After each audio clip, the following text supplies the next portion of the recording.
Welcome back to another episode of the Real Health Podcast. I am stoked that you decided to jump in on this podcast episode. It's going to be so valuable for you as a parent because what we're going to talk about is common childhood conditions or complaints. So your kid comes home and they're complaining of this symptom. What are you thinking about? What? Siri is going off on me. Grant. Just no. Okay. We're live. We're straight. We're going. Okay. So when we think about this month, we've been talking about childhood conditions. We've been talking through how to boost immune health, nervous system health. We're talking about sleep, nutrition. But today's all about, okay, they've got a complaint. And it's like, hey, do I take this seriously? When should I take it seriously? And then what should my actions be? So we're going to talk through tummy issues, sinus congestion issues. We're talking through joint pain, like kids complaining of joint pain, and then like ear pain. So those are the big four. And headaches. We're going to talk through those five. Those are our big five today. So how do we navigate them? When should we take them seriously? And what are we thinking when we hear these common symptoms? The first thing I want to say, don't ignore your child's symptoms. They don't know how to frame out pain. So if they're complaining about something on a consistent basis, you have to consider it valid. Don't take don't take a doctor's off-putting advice of saying, hey, they'll grow out of it, or this is normal, as Bible. Okay, it doesn't matter what the doctor is. It doesn't matter if it's a chiropractor, medical doctor, naturopath, acupuncture. It doesn't matter who the doctor or physician is. One of the things that I have valued the most is a parent's intuition. I'll ask the parent, in a consultation, I'll ask the parent, what does your gut tell you is wrong? Do you think there's a problem, or is there something else going on? And I'll defer to the parent. If they believe that child truly has something going on, then hey, we're gonna dig and we're gonna fight. And as a perfect example, consistently when kids come in with digestive symptoms, and it's been more than a few days, I'll ask the parent, what do you think's going on? Are you concerned? Do you want to look into this? And when they do, we usually find something, all right? So we'll run a stool test or whatever and find a parasite or bacterial infection or something. So let's start there. Let's start with the tummy, digestive symptoms. And this is honestly practical for everyone. So if you're listening and you're an adult, you don't have kids, honestly, you'll get some valuable information from this. And if you know someone with kids, send them this podcast. Send them a link to it. I really, truly believe in the next 10 minutes, we're going to unpack some really valuable information that can help you navigate your child's health and even your personal health journey. Okay, so kid comes home with tummy issues. So they're complaining about their digestive system. Their tummy hurts. Their stomach hurts. One day, not a big deal. 2-3 days, then you're asking the question. What are you asking? Hey, have you eaten anything different? Tell me what you ate. So we're asking these types of questions. What are the questions you ask? What's your bowel movements look like? I don't know. That's typically going to be the response. So then you, as a parent, then have to look at, hey, what's your bowel movement look like? Did you go to the bathroom today? Okay. Give me the size. Size matters. So how big? Are we talking about a little Hershey's, Tootsie Roll? Or are we talking about a log? Because that matters. Are they fully excreting from their bowels? So they have a good, solid bowel movement. And is it every day? A child should have bowel movement every day. Should have a bowel movement every day. An adult should have a bowel movement every day. It is not normal to not have a bowel movement every day. No matter what a doctor says, a bowel movement should occur at least once a day, and sometimes even twice a day. Okay, so tummy issues. They're complaining about their stomach. It's more than a few days. And one of the first things that we're going to see is if they have tummy issues, and let's just say they have poor bowel movements, okay? So they're not pooping every day, and they're not having long, large bowel movements. This usually happens when school starts because they're scared to go poop at school. It's not a safe environment. It's not a comfortable environment, and they like to poop at home. And then they forget when they get home because they start playing again, and they get out of a rhythm of bowel movement activity. So this is a very simple question, and if they aren't having a bowel movement every day, then this is what we have to focus on. Fiber and probiotics. Increase their fiber and give them Claire Labs Probiotic Kids, 100 billion organisms a day. That's 2 tablets a day, and we can get them really on a road to healing and get some rhythm to their gut. If they're still not pooping after that, chiropractic care is essential to regulating bowel activity, particularly what we call peristalsis, which is contraction of the gut. By adjusting the tailbone and lower sacral segments, we can see amazing improvements in regularity. If your child's been dealing with constipation, go see a chiropractor. Okay, so tummy issues. Beyond constipation, let's say they have normal bowel movement activity and they're still complaining about their stomach hurts. Now it's a week, now it's 2 weeks. What do we do? Okay. We look at food elimination first.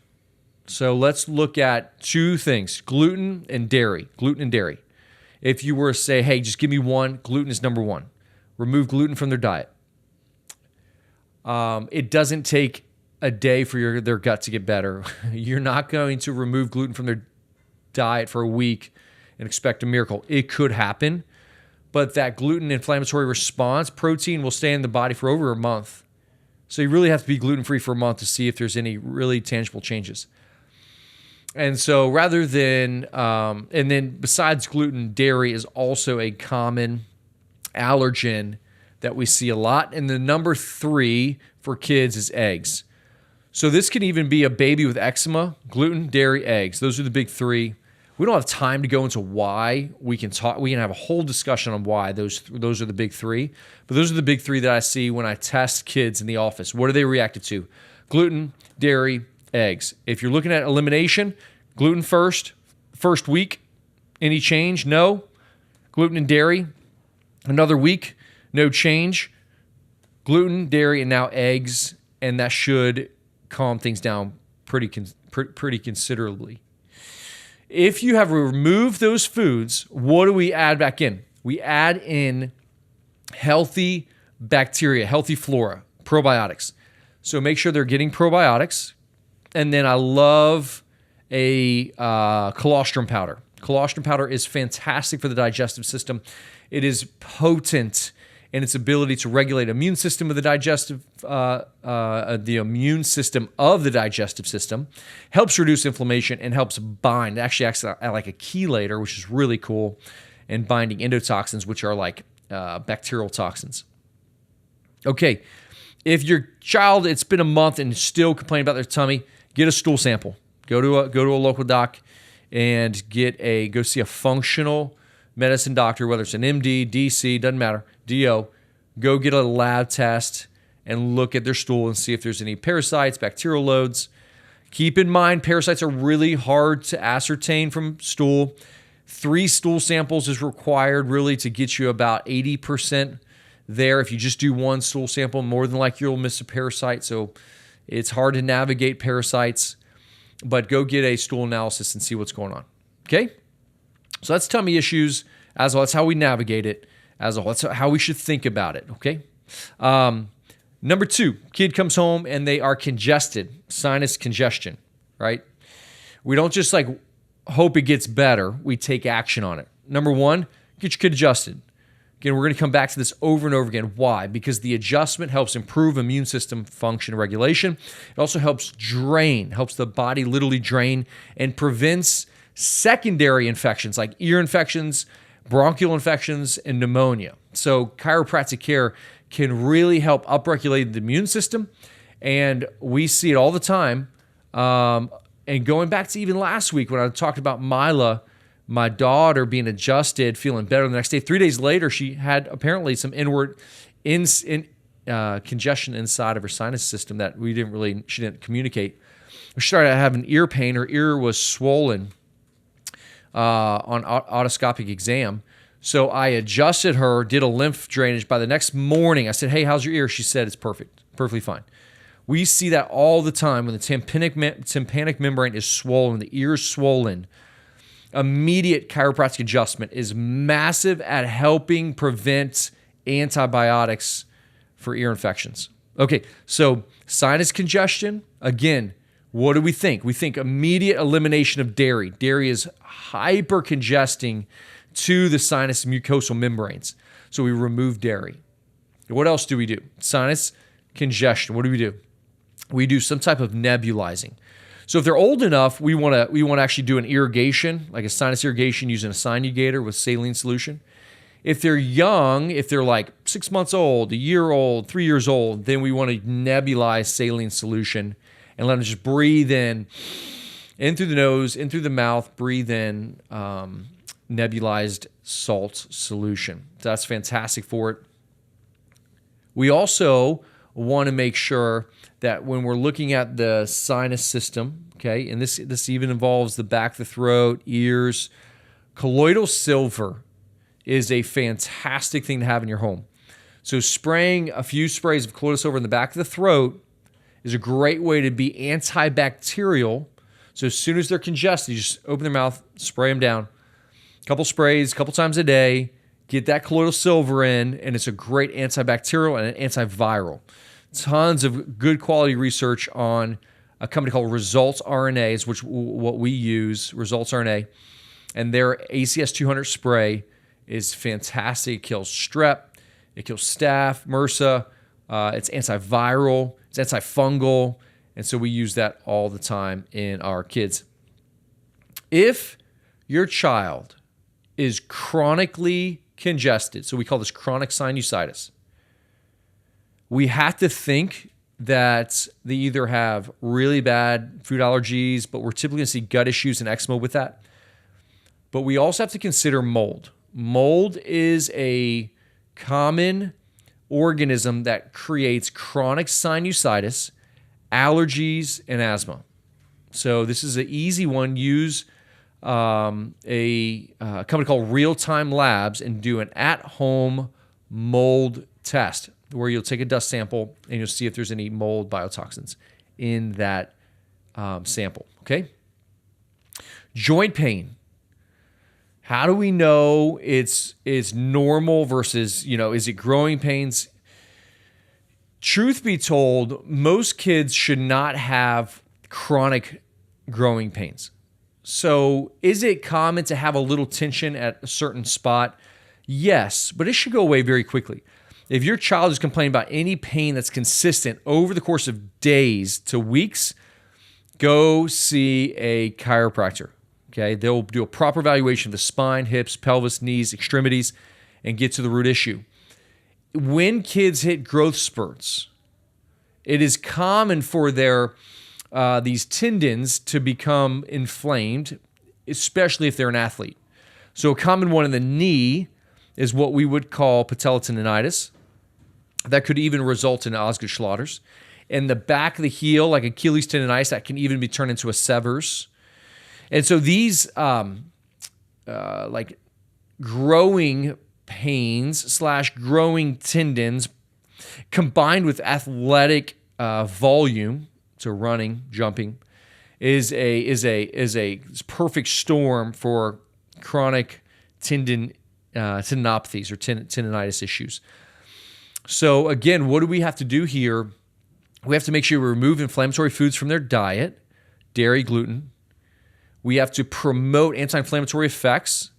So we want to use omega-3 fatty acids. Fish oil is fantastic to help resolve inflammation and be inflammatory mediators. And then we have to create healthy position and alignment of the hips, pelvis, and spine and a healthy nervous system to regulate adaptations and changes. Okay, so get them adjusted, do some mobility work, okay, find out the source of the problem, create an anti-inflammatory effect through nutrition modification and through omega-3 fatty acids. That's our go-to for joint pain. Headaches. If your child is having headaches, okay, chiropractic care. I'm going to say it again and again. Chiropractic care is massive in headaches. Chiropractic care can actually help the visual system, visual acuity and focus. So it has so many neurological benefits that it can significantly help reduce to eliminate headaches, especially in kids. Kids should not have headaches, okay? We got to look at their age and determine if it's potentially hormonal and there's too much estrogenic activity. We have to also consider if it's nutritionally related, which a lot of times ask these questions.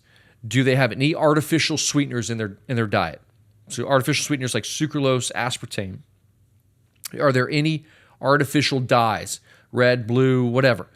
Artificial dyes, artificial sweeteners are neurotoxic to the brain, so they're going to create an inflammatory response.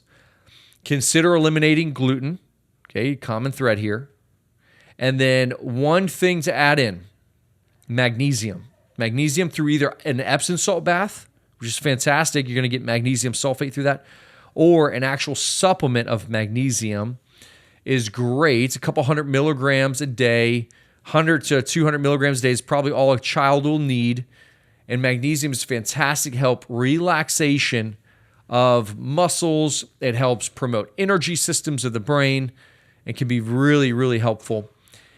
And if you're an adult and deal with migraines or headaches, creatine is a fantastic creatine monohydrate. There is tons of literature for creatine monohydrate on headaches and migraines. So it's another great thing to do for headaches. All right. And then the last one, which we already talked about with sinus congestion, was ear pain. And again, here we're looking at chiropractic care, sinus irrigation, colloidal silver. Okay, these are the big things we're going to look at.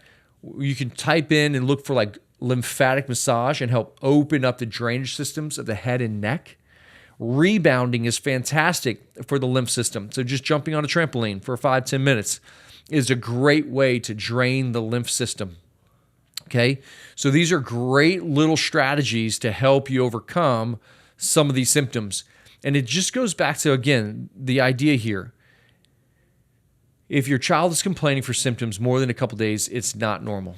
Okay, it may be common, but it's not normal. Let's address these in a holistic perspective, and let's consider that there may be more than just, hey, they're going to grow out of it. Hope this was helpful for you. Next week, my wife is joining the show, and we're going to talk about how to use food and nutrition to help create a healthy home environment for your kids. Can't wait to have her on the show. It's been a long time coming. And thanks again for listening to another episode of the Real Health Podcast.